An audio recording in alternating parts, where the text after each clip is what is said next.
ዩክሬን ወደ መካከለኛው ምስራቅ እጇን አስገብታለች እየተባለ ነው። ዶናልድ ትራምፕ ብቻቸውን ቀርተዋል። ኔታንያሁ እስካሁን ድረስ ብቅ አላሉም። እስራኤል የአስቸኳይ ጊዜ አዋጅ አውጃለች። ዛሬ ከባድ የሆኑ ጥቃቶች በቴል አቪቭ እና በቤንጎሪዮን አየር ማረፊያ ላይ ደርሰዋል። በምስራቃዊ ቴህራን ከባድ ጥቃት ደርሰዋል። እነዚህን ጉዳዮች እንግዲህ ቀስ ብለን እናያቸዋለን። ወደ መጀመሪያው መለሳለሁ። ዩክሬን የድሮን መከላከያ ባለሙያዎችን ወደ መካከለኛው ምስራቅ መላኳን ተከትሎ ኢራን ህጋዊ ኢላማዬ እንደሆንሽ እወቂው ስትል አስጠንቅቃለች። የቴህራን ባለስልጣናት ዩክሬን የድሮን መከላከያ ባለሙያዎችን ወደ ባህረ ሰላጤው ሀገራትና ዮርዳኖስ በመላክ በቴህራን ላይ ለሚደረገው የታጠቀ ወረራ ቀጥተኛ ተባባሪ ነች በማለት በኬብ ላይ ያላቸውን ወይም ደግሞ ቴህራን ያላትን ጠንካራ አቋም በጣም አሳይታለች። ዶናልድ ትራምፕ ባለፈው እንደምታውቁት ዘለንስኪን ለእርዳታ የምፈልገው በመጨረሻው ሰዓት ነው ወይም ደግሞ ጦርነቱ ሲያልቅ ነው ብለው ነበር። ቮሎዲሚር ዘለንስኪ እንግዲህ ባለፈው ማርች 10 እንደገለጹት ከሆነ ዩክሬን በደርዘን የሚቆጠሩ ባለሙያዎችን የያዙ 3 ልዩ የአየር መከላከያ ቡድኖችን ወደ ኳታር፣ የተባበሩት አረብ ኤሚሬቶችና ሳውዲ አረቢያ ልካለች። በተጨማሪም በዮርዳኖስ ንጉሥ ጥያቄ መሰረት የአሜሪካ ወታደራዊ ካምፖችን ለመጠበቅ ተጨማሪ ቡድኖችንና ድሮን አዳኝ ድሮኖችን ወደ ዮርዳኖስ መላካቸውን ይፋ አድርገዋል። የልኡካኑ ዋና ዓላማ እንግዲህ ሩሲያ ከ2022 ጀምሮ በዩክሬን ከተሞች ላይ በስፋት እየተጠቀመችባቸው ያሉትን በኢራን የተሰሩትን የሻሂድ ድሮኖች ለማክሸፍ ዩክሬን ያካበተችውን ልምድ ለማካፈል ነው ተብሏል። ለዚህም ምላሽ የሚሆን የኢራን ፓርላማ ብሔራዊ ደህንነትና የውጭ ጉዳይ ፖሊሲ ኮሚሽን ሰብሳቢ የሆኑት ከባድ ማስጠንቀቂያ ሰጥተዋል። ዩክሬን ለእስራኤል አገዛዝ የድሮን ድጋፍ በመስጠት ራሷን በጦርነት ውስጥ በቀጥታ አስገብታለች። ይህ ድርጊቷ መላው ግዛቷን ለኢራን ህጋዊ ዓላማ እንዲሆን አድርጎታል ሲሉ በይፋ ነው ግልጽ ያደረጉት። ባለስልጣኑ የተባበሩት መንግስታት ድርጅት ቻርተር አንቀጽ 51ን በመጥቀስ የዩክሬን ድርጊት ኢራን የአጸፋ እርምጃ ለመውሰድ የሚያስችላትን ምክንያት አግኝታለች ሲሉ ነው ያስጠነቀቁት። የዩክሬን ውጭ ጉዳይ ሚኒስቴር በበኩላቸው ዛቻውን የማይረባና ግብዝነት የተሞላበት ሲሉ አጣጥለውታል። ኢራን ራሷ በዩክሬን ንጹሃን ዜጎች ላይ ጉዳት እያደረሱ ያሉትን ድሮኖች ለረጅም ጊዜ ስታቀርብ እንደቆየችም ጠቅሰዋል። ይህ ክስተት ዩክሬን ከሩሲያ ጋር የምታደርገውን የመከላከያ ጦርነት እየቀጠለች ባለችበት ወቅት ይበልጥ ወደ ሰፊው የመካከለኛው ምስራቅ ግጭት ውስጥ እንድትገባ ሊያደርጋት ይችላል የሚል ስጋት ጋርጧል። እንግዲህ 17ኛ ቀኑን የያዘው የሰላጤው ሀገራት ጦርነት አሁንም አይገመቴ መሆኑን ቀጥሏል። የአሜሪካው ፕሬዚዳንት ትራምፕ በዚህ 17 ቀን ውስጥ የተለያዩ ቃላቶችን እርስ በርሳቸው የሚጋጩ መግለጫዎችን ሰጥተዋል። ከፎክስ ኒውስ ጋር በነበራቸው ቆይታ ጦርነቱ በቅርቡ ያልቃል ብለዋለኝ። ከአክሲዮስ ጋር በነበራቸው ቆይታ ደግሞ ጦርነቱን የሚጨርሰው በእኔ ፍላጎት ነው ብለዋል። ትናንትና ደግሞ ፔንታጎን ከ4 እስከ 6 ሳምንት ሊወስድ ይችላል የሚሉ የሚጣረሱ መረጃዎች እየወጡ ነው። አውሮፓ ወይም ደግሞ የኔቶ አባላት የሰሜን አትላንቲክ የጦር ቃል ኪዳን ጥምረት ወደ ቀጠናው የጦር መርከቦቻቸውን እንዲያስጠጉ በይፋ ጠይቀው ነበር። ዛሬ ምላሽ አላገኙም። ፈረንሳይ ምላሽ አልሰጠችም። ዩኬ በቀጠናው ጉዳይ ላይ እጃችን አናስገባም ብሏል። ጃፓን ምንም ያለችው ነገር የለም። ደቡብ ኮሪያ ምንም ያለችው ነገር የለም። ያመኑት ሲከዳ ነው። እንግዲህ ኢራን በርካታ መሰረተ ልማቶቿ ወድሞባታል። ካሊግና አቡ ሙሳ የተባሉት ከፍተኛ ነዳጅ ምርት የሚገኝባቸው ሁለቱ ደሴቶቿ ከፍተኛ ጥቃት ቢደርስባቸውም ነገር ግን አሁንም አልተንበረከኩም እያለች ነው። የፈረንሳዩ ፕሬዚዳንት ኢማኑኤል ማክሮን ብሎም ፔዜሽኪያን የኢራኑ ፕሬዚዳንት ዛሬ በስልክ አውርተው ነበር። በውይይታቸውም እንግዲህ በግልጽ ያስቀመጡት ምንድን ነው? ፔዜሽኪያን እኛ ለማንም እጃችን አንሰጥም፣ አንንበረከክም። የኢንዶኔዥያ ፕሬዚዳንት ያቀረቡትን የድርድር ጥያቄ ቴህራን አልተቀበለችው። ምክንያቱም 2 ጊዜ ወይም ደግሞ ከዛ በላይ ተቀምጠን አሜሪካ ክህደቷን ስላሳየች ከዚህ በኋላ ምንም ወይም ደግሞ ማንንም አናምንም እያሉ ነው። ስለዚህ እስከ መጨረሻው እንፋለማለን የሚል ይዘት ያለው ነገር ነው የተናገሩት። ማክሮን ደግሞ ቀጠናው መርገብ ይኖርበታል እያሉ ነው። ቤጂንግ ስራዋን እየሰራች ነው። በርካታ የሆኑ የነዳጅ በርሚሎችን ወደ አገሯ እያስገባች ነው። የአሜሪካ ሕዝብ በተለይ ደግሞ 53% የሚሆነው ስለዚህ ጦርነት የሚያውቀው ነገር የለውም። ዴሞክራቶች አሁንም ድረስ እየተቃወሙ ነው። በርካታ የሆነ ውስብስብ ነገሮች እየተፈጠሩ ነው በዚህ የሰላጤው ሀገራት። የፖለቲካ ተንታኞች እንደሚሉት እንግዲህ የአሜሪካና የቴል አቪቭ ወይም ደግሞ የእስራኤል የፖለቲካ ጥቅም ልዩነት አለው። አሁን አንድን ጠላት በጋራ ለማጥቃት ተነስተው ሊሆን ይችላል። ነገር ግን የመጨረሻው ስምምነታቸው የሚሰምርላቸው አይመስልም። ለምሳሌ ኔታንያሁ ጋዙንም ማጥፋት ይፈልጋሉ። ምክንያቱም ከዚህ ጋዝ የሚመነጨው ሀብት ነው እነ ሂዝቦላን እነ ሁቲን እነ ሐማስን የሚያስታጥቁበት ብለው ስለሚያምኑ አከርካሪው መምታት ይፈልጋሉ። ከዛ በኋላ ደግሞ አመራሮቻቸውን መግደል ይፈልጋሉ። ዶናልድ ትራምፕ ደግሞ ዘይቱን ይፈልጋሉ፣ የአመራር ለውጥ ይፈልጋሉ። በዚህ ከፍተኛ የሆነ ልዩነት አላቸው።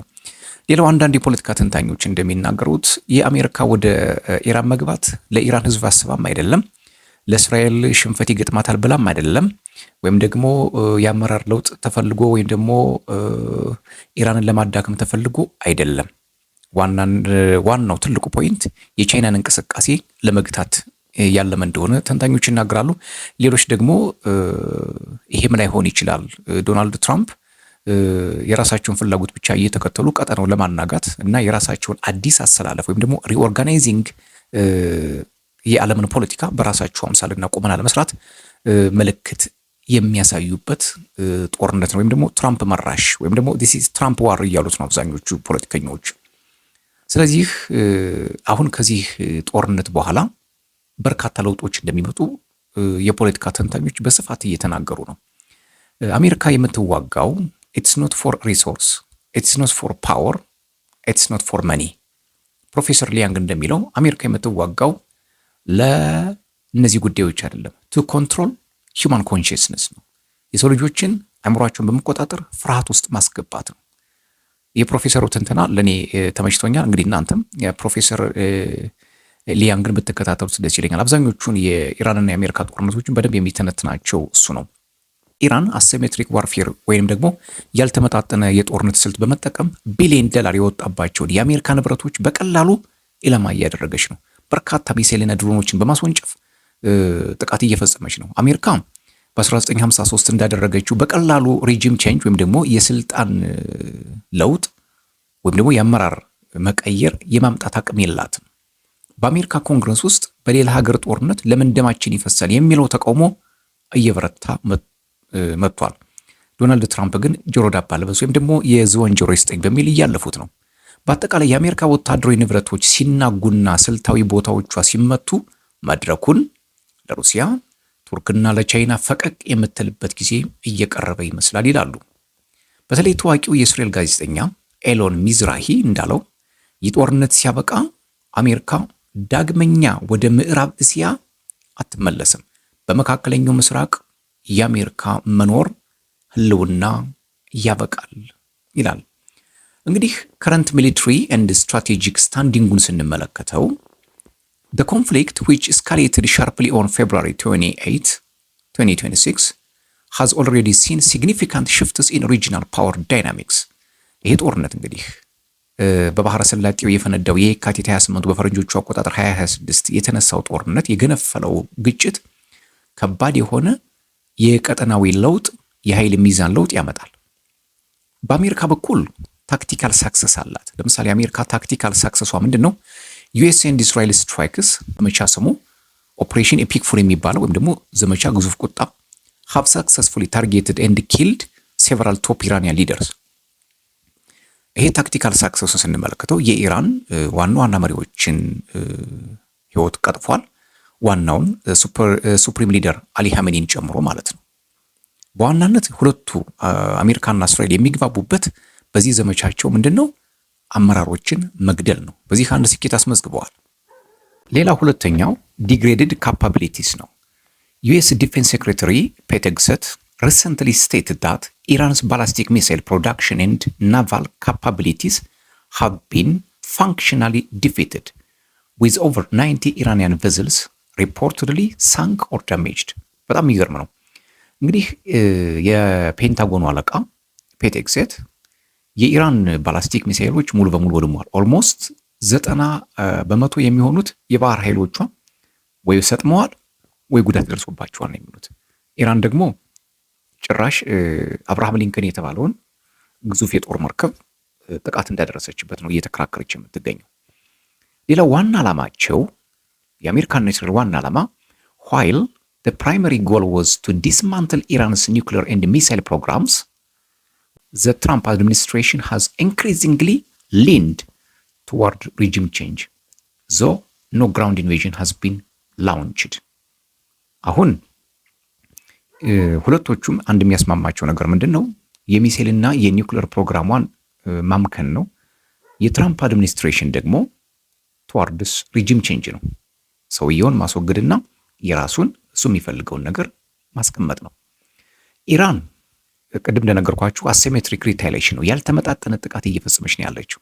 ዲስፓይት ሄቪ ሎዝስ ብዙ ነገር እንኳን ብታጠፋ ኢራን ሃዝ ሪታይሌትድ ዊዝ ዌቭ ኦፍ ድሮን ኤንድ ሚሳይልስ ስትራይክስ አጌንስት እስራኤል ኤንድ ዩኤስ ቤዝስ ኢን ዩናይትድ አረብ ኤሚሬትስ፣ ባህሬን ኤንድ ኩዌት ኤንድ ሳውዲ አረቢያ ኤንድ ኳታር።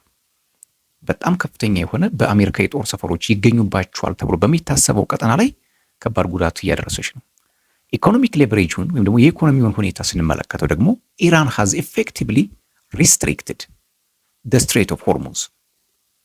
የኢኮኖሚ ጫና ከመፍጠር አንጻር ኢራን ሙሉ በሙሉ ሆርሙዝን ዘግታለች። ነገር ግን ዛሬ በወጡ መረጃዎች ደግሞ ሆርሙዝ ለአሜሪካና ለእስራኤል ነው እንጂ የተዘጋ ለማንም አልተዘጋም እያለች ነው። ምክንያቱም ጦርነቱ ከጀመሩ አንስቶ 13.7 ሚሊዮን በርሚል ለቻይና ሰጥታለች። ቻይና በደንብ እየቸበቸበች ነው። ስለዚህ ይህ ኢኮኖሚክ ሌቨሬጁ ወይም ደግሞ የኢኮኖሚ ጫናው በዓለም ላይ የነዳጅ ዘይትን ግሎባል ኦይል ፕራይስስ ቱ ስካይሮኬት በጣም ያለቅጥ እንዲሰቀል አድርጎታል።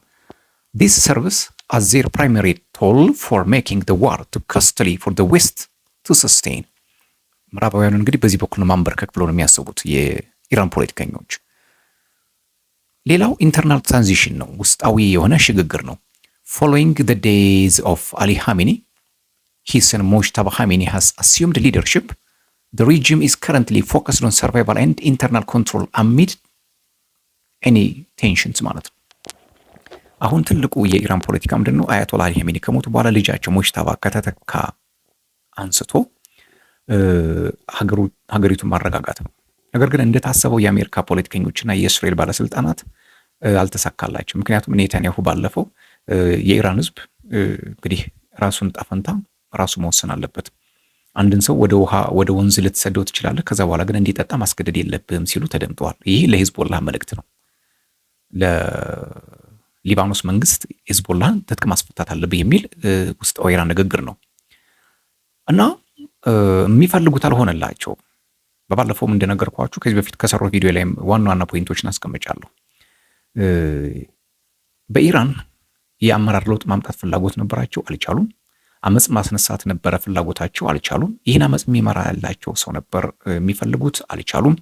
ግራውንድ ፎርስ ወይም ደግሞ የምድር ወታደር ለማስገባት ፈልገው ነበር። አሁንም ይሄ ነገር እያስጨነቃቸው ነው። ስለዚህ ቴልአቪቭ እና ዋሽንግተን በሚፈልጉት ልክ ጦርነቱ አልሄደላቸው። በተለይ ዶናልድ ትራምፕ ታላቅ ፈተና ውስጥ የገቡበት ሰዓት እንደሆነ ብዙ ፖለቲከኞች እየተናገሩ ነው። አሁን ጦርነቱ በማን አሸናፊነት ወይስ ደግሞ ማን ያሸንፋል የሚል ድምዳሜ ለመስጠትም ከባድ ነው። ቢኮዝ ዚስ ኢዝ ኖት ኤ ትራዲሽናል ቴሪቶሪያል ዋር። ይህ ልክ እንደ መደበኛ ጦርነት የግዛት ጦርነት አይደለም።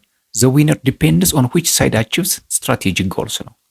የስትራቴጂክ አቅም ያለው ወይም ደግሞ ስትራቴጂክ ስልቱን የሚጠቀም ሰው ሊሆን ይችላል። እስራኤል ፐርማነንት ዲስማንትሊንግ ኦፍ ኢራን ኒውክሌር ፕሮግራም ኤንድ ፖቴንሻል ኮላፕስ ኦፍ ኢስላሚክ ሪፐብሊክ። ቅድም እንደነገርኳችሁ የእስራኤል ዋና ዓላማ ኒውክሌር ፕሮግራሙን ማውደምና አብዮታዊ ዘቡን መደምሰስ ነው። አሜሪካ ሃይ ኢነርጂ ፕራይስ እንግዲህ ዶሜስቲክ ኦፖዚሽን ዩኤስ ከረንትሊ በተለይ በአሜሪካ ላይ የተከሰተው ትልቁ ችግር ይሄ ነው። የኑሮ ውድነት ጨምሯል። 53% አብዛኛው ሰው አይቀበለውም። ኢራን ደግሞ የምትዋጋው ሰርቫይቫል ኦፍ ዘ ሪጂም ኤንድ ፎርሲንግ ዩኤስ እስራኤል ዊዝድራው ስሩ ኢኮኖሚክ ኤንድ ፕሮክሲ ፕሬዠር። ኢራን በዋናነት አሜሪካን እና እስራኤልን ከግዛቷ ማስወጣትና የኢኮኖሚ ጫና በመፍጠር እንዲሁም ደግሞ ሌሎች አጋዥ አካላትን በመፍጠር ልክ እንደ ሐማስ፣ እንደ ሂዝቦላ፣ እንደ ሁቲ ያሉትን በማጠናከር ጫና መፍጠር ነው። አሁን ቴህራን በርካታ ሚሊተሪ ወይም ደግሞ አመራሮቿን አጣለች። ከዚህ ቀጥሎ ምን ሊሆን ይችላል የሚለው አሳሳቢ ጉዳይ ነው። እንግዲህ ፖለቲካዊ ግምቶች እንደሚያሳዩት ትራምፕ በዋናነት ድል አድርገው ከኢራን መውጣት ይፈልጋሉ። ይሆናል አይሆን የሚባለው ነገር የሚታይ ይሆናል። ሌላው ኢራን ሆርሙዝን በመዝጋት ዓለም በዩኤስኤ ላይ እንዲነሳ የማድረግ እቅድ አላት። እናም ጦርነቱ እንዲራዘም ትፈልጋለች የሚሉ ፖለቲካዊ ግምቶች ናቸው። ኢራን ፋይት ዊዝ ቱ ግሬት ሴተንስ። እንግዲህ ቴህራን ከሁለት ሰይጣኖች ጋር እየተዋጋው ነው እያለች ነው። ትልቁ ሰይጣን አሜሪካ ነው፣ ትንሹ ሰይጣን ደግሞ እስራኤል ናት። ባይተሰልፍ ይሄ ፖለቲካሊ በራሱ ሌላ ሽንቆጣ ስለሚሆን ለቴህራን ፖለቲካም ጥሩ አልነበረም። ሌላው ይሄን ጦርነት በደንብ ወደ ህዝቡ ለማስገባት ሲፈልጉ ይህ ጦርነት ቅዱስ ጦርነት ነው፣ ዚስ ጂሃድ ቶታሊ ጂሃድ ነው፣ የሚሰዉትም ሻሂድ እየሆኑ ነው እንጂ ሌላ አይደለም። ስለዚህ ይሄ ጦርነት የፈጣሪ ነው፣ ብናሸንፍ የፈጣሪ ፍቃድ ነው፣ ባናሸንፍም ሌላ ያዘልን ነገር ወይም ደግሞ የታዘዘልን ነገር አለ ብለው ህዝቡን እየሰበኩት ነው። ስለዚህ ከፈጣሪ ጎን ሆኖ መዋጋት ትልቅ ነገር ነው ማለት ነው። ሙጅተባ ኻሜኒ እንግዲህ ማርች 8 ተመርጠዋል። ነገር ግን እስካሁን ድረስ በይፋ አልታዩም። ዛሬ የወጡ መረጃዎች እንደሚያሳዩት ከሆነ ከፍተኛ የሆነ የመቁሰል አደጋ ደርሶባቸው ወደ ሞስኮ ሂደዋል እየተባለ ነው። እግራቸውም እጃቸውም ተቆራርጧል ነው የሚባለው። ውስጣዊ የሳንባ ችግርም ገጥሟቸዋል እየተባለ ነው። ከፑቲን መኖሪያ ቤቶች አንዱ ከፍተኛ የሆነ ሕክምና እየተደረገላቸው እንደሆነ መረጃዎች እየወጡ ነው። ኢራን እንግዲህ ያው እንደምታውቁት ከባድ የሆነ መልስ ሰጥታለች። በ2022 የአያቶላህ ማዕረግ የተሰጣቸው ሙጅተባ ኻሜኒ ኢራንን ለመምራት ገና ብቁ አለመሆናቸው አንዳንድ መረጃዎች እየወጡ ነው። ከዚህ በፊት አያቶላህ አሊ ኻሜኒ የሚቀጥለው አመራር ለመምረጥ ተቸግረው እንደነበር ከእርሳቸው ጥግ የነበሩ ሰዎችን በመረጃ ሰብስቦ ቢቢሲ አውጥቶታል። ይሄን ጀስት ዩ ካን ፋይንድ ኦን ዘ ጎግል እና ብዙም አይምሮ ይሄን ያክል ብቃት ስላልሆነ ስጋት እንደነበራቸው ነው መረጃዎች የሚያሳዩት። ሌላው እንግዲህ የአውሮፓ ባለስልጣናትና አሜሪካና ቴልአቪቭን ጨምሮ ኢራን ቢገስት ስፖንሰር ለቴሮሪዝም ስለሆነች፣ ሌላው ደግሞ አንቲ ዌስተርን ፕሮፓጋንዳም ስለምታሰራጭ ይሄን ነገር ማስቆም ያስፈልጋል የሚል ቴልአቪቭና ዋሽንግተን ከባድ የሆነ ጥቃት በኢራን ላይ አድርሰዋል። እንግዲህ ኢራንም እስካሁን ድረስ የህልውና ትግል እያደረገች ነው። አሁን በጣም አስገራሚውና አስቸጋሪው የሚሆነው ምንድነው? ይሄ ጦርነት እንዴት ይቋጫል የሚለው የብዙ ፖለቲከኞች ጥያቄ ሆኗል። ዶናልድ ትራምፕ ለአጋሮቻቸው በተለይ ደግሞ ለኔቶ የድረሱልኝ ጥሪ አቅርበዋል። እስካሁን መልስ የሰጠ ሀገር የለም። ቻይናና ሞስኮ ደግሞ በጀርባ እንጂ ፊት ለፊት የሚገናኙ አይመስሉም። እስራኤል ደግሞ አሁንም ከየአቅጣጫው ጥቃቱን ቀጥላበታለች። ስለዚህ በዚህ ጦርነት ማን አሸናፊ ይሆናል የሚባለው ነገር ስቲል አልተደመደመም። ሰብስክራይብ እያደረጋችሁ ቶማይ ቲዩብን ተቀላቀሉ። ለዛሬ የነበረኝ መረጃ ይህን ይመስላል። ሰላም።